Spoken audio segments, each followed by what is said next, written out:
বর্তমানে যে কেন্দ্রটিতে রয়েছি, এই কেন্দ্রটিতেই নাহিদ ইসলাম আগামীকাল তিনি ভোট দেবেন।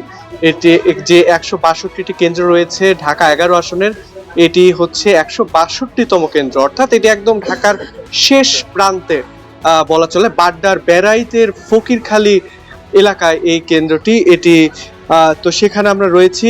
আজকে দুপুর ১টার দিকে এখানে যে ভোটের যে সরঞ্জাম সেগুলো এসে এখানে পৌঁছেছে। এই কেন্দ্রটির নাম হচ্ছে AKM রহমতুল্লাহ বিশ্ববিদ্যালয় কলেজ, এটি বেড়াইতে অবস্থিত। প্রায় ৪,৩৪,০০০ টোটাল হচ্ছে এই আসনে ভোটার রয়েছেন। এর মধ্যে এই কেন্দ্রে ভোট দিবেন ৩,০০০-এরও বেশি। এবং এই কেন্দ্রটিতে আমি দেখাতে চাই এরই মাঝে কিন্তু যে নির্বাচনী সরঞ্জাম সেগুলো এরই মাঝে এখানে এসে পৌঁছেছে, বেশ সুরক্ষিতভাবে এখানে রাখা হয়েছে। এবং এই কক্ষটির বাইরে আইন শৃঙ্খলা বাহিনীর কয়েক স্তরের নিরাপত্তা রয়েছে এবং প্রিজাইডিং অফিসার যিনি এই কেন্দ্রের তিনি আমার সঙ্গে রয়েছেন। আপনার সঙ্গে একটু কথা বলবো, কেমন নিরাপত্তা ব্যবস্থা রয়েছে? বহুদিন পর একটি বহুল আকাঙ্ক্ষার নির্বাচন, আপনার এখানে যে নিরাপত্তা নিয়ে আপনার কি প্রস্তুতি আছে? আলহামদুলিল্লাহ, আমি খুশি যে আমার এখানে নিরাপত্তা নিয়ে কোনো সংশয় নাই। এখন পর্যন্ত আমার কোনো সংশয় কাজ করেনি। আমি সম্পূর্ণ নিরাপত্তা ফিল করছি এবং আইন শৃঙ্খলা বাহিনী যথেষ্ট তৎপর।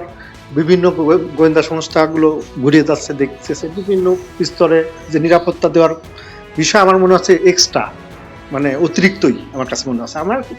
এবং কি বলবো, এক কথায় নিরাপত্তার মার কোলে থাকার মতো আমি আছি এখন পর্যন্ত।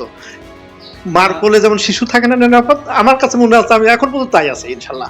আচ্ছা, এবার তো হচ্ছে যেমনটি বলা হচ্ছিল একদম নিশ্চিত নিরাপত্তা, সিসি ক্যামেরার বিষয়টি আমাদেরকে আজকে ঢাকা জেলা বিভাগীয় যে কমিশনার তিনি বলেছেন যে ৯৮% কেন্দ্রে হচ্ছে আপনার রয়েছে। এখন একটু জানতে চাই আপনার এখানে সিসিটিভি কেমন রয়েছে? আমার ৬টা ক্যামেরা আছে, দেখেন একটা দেখা যাচ্ছে, আমার পাশের রুমে 2টা আছে, আমার ওই রোডে একটা আছে, সিঁড়িতে একটা আছে, বারান্দা একটা আছে, 6টা ক্যামেরা আছে আমার। আচ্ছা, এখন আসলে আপনাদের কি কি কার্যক্রম, সরঞ্জাম তো সব চলে এসেছে, কি কি আপনারা? ইতিমধ্যে আমরা 6টা আমাদের যে ভোট কক্ষ, মানে 6 জন সহকারী প্রিজাইডিং অফিসার বসবে, সেই জায়গাগুলো আমরা ক্লিয়ার করে ফেলছি ইনশাল্লাহ।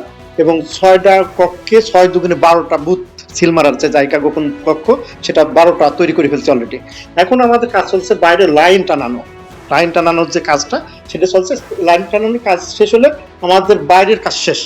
তারপরে আমরা সব অফিসার মিলে নির্বাচন অফিস থেকে যে বস্তার ভিতর সিল কাগজ দেশে লেখালেখি, ওইগুলো আমরা রাত্রে ইনশাল্লাহ করে ফেলবো। আমি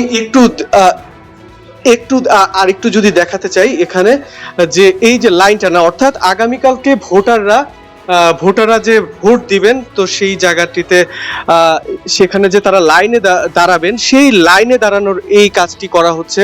অর্থাৎ তারা কিভাবে সারিবদ্ধভাবে দাঁড়াবেন, নারী পুরুষ আলাদা করে কোন কোন কেন্দ্রে তারা দাঁড়াবেন, সেই বিষয়টি এখন হিসাব করে এটা দড়ি দিয়ে আসলে একটি সারিবদ্ধ ভাবে যে দাঁড়ানো, সেই প্রক্রিয়াটি এখন আসলে সাজানো হচ্ছে। তো এইটি আমি যদি বলি, এটি ঢাকার মধ্যেও থেকেও অনেকটা এই এলাকায় ঢাকার বাইরের একটা অনুভূতি পাওয়া যাচ্ছে। কারণ এখানে ঢাকার অন্যান্য যে এলাকা সেটি থেকে আসলে বলতে গেলে এটি আসলে ঢাকার মধ্যে একটা গ্রামই বলা চলে। তো এই ঢাকা ১১ আসনে নাহিদ ইসলাম এই কেন্দ্রটিতে ভোট দিবেন, তাকে ঘিরে অনেক উচ্ছ্বাস রয়েছে আমরা দেখেছি। কারণ এই কেন্দ্রে কিন্তু মানে এই এলাকায় তার বাসা, ফকিরখালী এলাকায়। সেখানে আমরা পরশুদিন এসেছিলাম, মানুষের মধ্যে ব্যাপক উচ্ছ্বাস। কারণ তিনি যখন মন্ত্রণালয়ে এসেছেন, মন্ত্রণালয়ের দায়িত্বে ছিলেন, তিনি মানুষের জন্য ব্যাপক কাজ করেছেন, তার এলাকার মানুষের জন্য। তো তাকে ঘিরে ব্যাপক আকাঙ্ক্ষা রয়েছে মানুষের। তো তারা, এবং তার জন্মস্থান এটি, তিনি ঢাকায় থেকে ঢাকায় নির্বাচন করছেন, এটি নিয়ে মানুষ। ধ্রুব, ধন্যবাদ।